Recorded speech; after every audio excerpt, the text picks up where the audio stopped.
भगवत गीता का 7वां अध्याय ज्ञान विज्ञान योग कहलाता है। इस अध्याय में श्री कृष्ण ने अर्जुन को आत्मज्ञान और आध्यात्मिक विज्ञान का विस्तृत ज्ञान दिया है। यह अध्याय उन सिद्धांतों पर केंद्रित है जिनसे मनुष्य भगवान को समझ सकता है और उन्हें प्राप्त कर सकता है। अध्याय 7 का सारांश। 7वें अध्याय में भगवान श्री कृष्ण ने बताया कि किस प्रकार से व्यक्ति परमात्मा को जान सकता है और उसके द्वारा मोक्ष की प्राप्ति कर सकता है। इसमें श्री कृष्ण ने अपने दिव्य स्वरूप का वर्णन करते हुए बताया है कि संपूर्ण सृष्टि उन्हीं से उत्पन्न हुई है और उसी में विलीन होती है।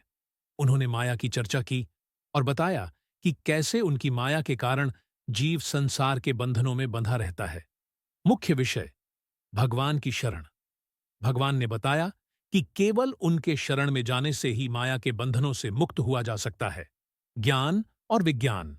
यहां श्री कृष्ण ने ज्ञान और विज्ञान की व्याख्या की है। ज्ञान का अर्थ है सभी भौतिक एवं आध्यात्मिक तत्वों का सैद्धांतिक ज्ञान और विज्ञान का अर्थ है उनका प्रत्यक्ष अनुभव। माया।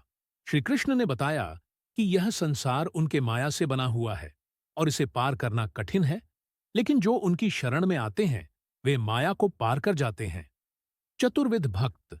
भगवान ने 4 प्रकार के भक्तों का वर्णन किया है। आर्त, जो कष्ट में होते हैं और भगवान की शरण में आते हैं। जिज्ञासु, जो परमात्मा के ज्ञान को जानने की इच्छा रखते हैं। अर्थार्थी, जो धन, यश, ऐश्वर्य आदि प्राप्त करने के लिए भगवान की शरण में आते हैं। ज्ञानी, जो भगवान को ही सर्वस्व मानकर उनकी भक्ति करते हैं। श्रेष्ठ भक्त। भगवान ने बताया कि ज्ञानी भक्त जो भगवान को समझ चुके हैं और उनके स्वरूप में स्थित रहते हैं वे सबसे श्रेष्ठ होते हैं। भगवान का स्वरूप। भगवान ने बताया कि वे समस्त जीवों के मूल कारण हैं और जो कोई भी देवता की पूजा करता है वह अंततः उसी भगवान की पूजा करता है, क्योंकि सभी देवता उन्हीं के अंग हैं। भ्रम और अज्ञानता। श्री कृष्ण ने कहा कि अधिकांश लोग भगवान के सच्चे स्वरूप को नहीं पहचान पाते क्योंकि वे माया के जाल में फंसे रहते हैं। केवल वही लोग भगवान को समझ सकते हैं जो उनके प्रति पूर्ण समर्पण रखते हैं।